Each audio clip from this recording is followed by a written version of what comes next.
স্ত্রী সহবাসের সময় পেনিসের উত্থান হয় না অথবা সামান্য মাত্র উত্থান হয়ে আবার নিস্তেজ হয়ে পড়ে। দ্রুত বীর্যপাত অর্থাৎ বীর্য ধারণের সময় যতটা হওয়া উচিত তার চেয়ে অনেক কম। পেনিসের উত্তেজনা দেখা যায় না, আবার হলেও অনেক কম। হিউম্যান নিডস, মানবতার কল্যাণে নিয়োজিত। Please hit the subscribe button and press the bell icon. আসসালামু আলাইকুম আরহামতুল্লাহি ওয়া বারাকাতুহু। প্রিয় দর্শক শ্রোতা মণ্ডলী, দূরে এবং কাছে, দেশে এবং প্রবাসে যারা আমাকে এই ভিডিওর মাধ্যমে দেখতে পাচ্ছেন, শুনতে পাচ্ছেন, তাদেরকে আন্তরিক ধন্যবাদ জানিয়ে আজকে আমরা অত্যন্ত গুরুত্বপূর্ণ একটি বিষয় নিয়ে ভিডিও করার জন্য ইচ্ছা করেছি। বিষয়টি হলো ধ্বজভঙ্গ রোগটা কি কি লক্ষণ দেখে বুঝবেন যে আপনার ধ্বজভঙ্গ রোগটা আছে কি না। হ্যাঁ বন্ধুগণ, আপনাদের উদ্দেশ্যেই বলছি, যদি পুরুষের পৌরসত্ব ঠিক না থাকে তাহলে সেই পুরুষের সমাজে কোনো দাম থাকে না, বিশেষ করে তার পারিবারিক ক্ষেত্রে তার এক পয়সার মূল্যায়ন থাকে না। তাই আসুন আজকে আমরা জানবো ধ্বজভঙ্গ রোগের কারণ ও প্রতিকার। আমাদের দেশের পুরুষদের যৌন দুর্বলতার সমস্যা মনে হয় খুবই বেশি। অন্তত রাস্তাঘাটের দেয়ালে দেয়ালে যেসব ডাক্তারি বিজ্ঞাপন দেখা যায়, হারবালের বিজ্ঞাপন দেখা যায়, সেগুলো দেখলে যে কারো এমন ধারণা হয় স্বাভাবিক। ধ্বজভঙ্গ রোগ আসলে কি? হস্তমৈথুন, অতিরিক্ত স্ত্রী সঙ্গম, আঘাতপ্রাপ্তি, বহুমূত্র, সিফিলিস, গনোরিয়া, পুরাতন অন্ডকোষ প্রদাহ, দীর্ঘকাল যাবৎ অজীর্ণ রোগ, স্নায়বিক রোগ ইত্যাদি কারণে এই লক্ষণটি দেখা দিতে পারে। তাতে সন্তান উৎপাদন শক্তি লোপ পায়। পুরুষের যৌন উত্তেজনা ও যৌনতার স্থায়িত্ব কম বেশি হয়, কারণ তার দেহের হরমোনের ক্রিয়ার কম বেশি অবস্থা ঘটে। যৌন উত্তেজনা ও যৌন স্থায়িত্ব কম হওয়াই ধ্বজভঙ্গের লক্ষণ নয়।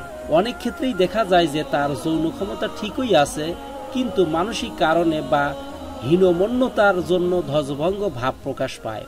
অনেকেই যৌনকালে কম বেশি বীর্য ক্ষয় করে থাকে এবং নানা প্রকার কৃত্রিম উপায়ে অবলম্বন করে বীর্য ক্ষয় করে। তাদের মনে অনেক সময় একটা ভুল ধারণা সৃষ্টি হয় যে তারা ধ্বজভঙ্গে আক্রান্ত, তার যৌন ক্ষমতা বোধ হয় কম, এমন একটা দুর্বলতা, বিশেষ করে মানসিক দুর্বলতা তার মনে সৃষ্টি হয়। আবার কোনো সময় যৌন ক্ষমতা সামান্য কম হলে সে মনে করে তার যৌন ক্ষমতা নেই, এটাও একটি ভুল ধারণা। অনেক সময় পুরুষের পেনিস সামান্য ছোট বড় হতে পারে, এই প্রকৃতির নিয়মে অথবা বংশগত ধারায়, কিন্তু ছোট বলে অনেক পুরুষ মনে করে যে সে যৌন কার্যে অক্ষম এবং তার ধ্বজভঙ্গ রোগ হয়েছে, এটাও ভুল ধারণা। বেশি পরিশ্রম, পুষ্টির অভাব, দেহে উপযুক্ত প্রোটিন, ভিটামিন প্রভৃতির অভাব হলেও এটি হতে পারে। কিভাবে বুঝবেন যে আপনার ধ্বজভঙ্গ রোগ আছে কিনা? এই ধ্বজভঙ্গ রোগ নির্ণয়ের উপায়: স্ত্রী সহবাসের সময় পেনিসের উত্থান হয় না অথবা সামান্য মাত্র উত্থান হয়ে আবার নিস্তেজ হয়ে পড়ে। দ্রুত বীর্যপাত অর্থাৎ বীর্য ধারণের সময় যতটা হওয়া উচিত তার চেয়ে অনেক কম। পেনিসের উত্তেজনা দেখা যায় না, আবার হলেও অনেক কম। বীর্য স্বাভাবিকের চেয়ে অনেক বেশি তরল, বীর্যপাতের পর অস্বাভাবিকভাবে দুর্বল হয়ে পড়ে। বীর্য এতটা পাতলা দেখতে যে মনে হয় জলের মতো। এই ধ্বজভঙ্গ রোগের জটিল উপসর্গগুলো কি কি? যৌন আনন্দ থেকে বঞ্চিত হয়, দাম্পত্য সুখ শান্তি বিঘ্নিত হয়, সাংসারিক শান্তি নষ্ট হয়, যৌব চাহিদা মেটাতে স্ত্রী পরপুরুষের প্রতি আকৃষ্ট হয়, স্ত্রী সর্বদাই মানসিক অশান্তিতে ভোগে এবং স্বামীর প্রতি শ্রদ্ধা ভক্তির অভাব হয়। কোনো ক্ষেত্রে শুক্রকি ঠিক মতো না থাকার দরুন সন্তান সৃষ্টিতে বিঘ্নিত হয়। মনে কামভাব থাকলেও যৌন সুখ না হওয়ার দরুন মানসিক অবসাদ ও হতাশার সৃষ্টি হয়। দীর্ঘদিন যাবৎ এই জাতীয় হতাশায় ভুগলে মানসিক বৈকল্য দেখা দিতে পারে। তাই এই ধরনের ধ্বজভঙ্গ রোগ থেকে, নপুংসতা থেকে সকলকে সাবধানতা অবলম্বন করতে হবে। এবার আসুন আমরা এই ধ্বজভঙ্গ রোগ থেকে কিভাবে প্রতিকার পেতে পারি।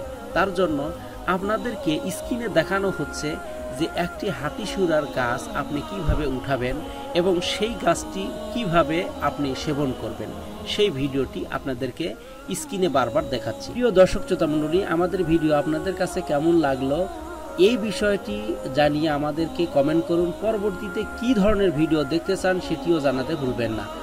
আর আমাদের চ্যানেলটা সাবস্ক্রাইব করে আমাদের সাথেই থাকুন। আপনি উপকৃত হন এবং অন্য ভাই বোনদের উপকারার্থে এই ভিডিওটি বারবার শেয়ার করুন, তাহলে অবশ্যই আল্লাহ রাব্বুল আলামিনের উত্তম জাযা আপনাদেরকে প্রদান করবেন। দেখা হবে অন্য কোনো ভিডিওতে ভালো কোনো টপিকস নিয়ে। ততক্ষণ পর্যন্ত ভালো থাকুন, সুস্থ থাকুন, এই কামনায় আজকের মতো বিদায় নিচ্ছি। আসসালামু আলাইকুম ওয়া রাহমাতুল্লাহি ওয়া বারাকাতুহু।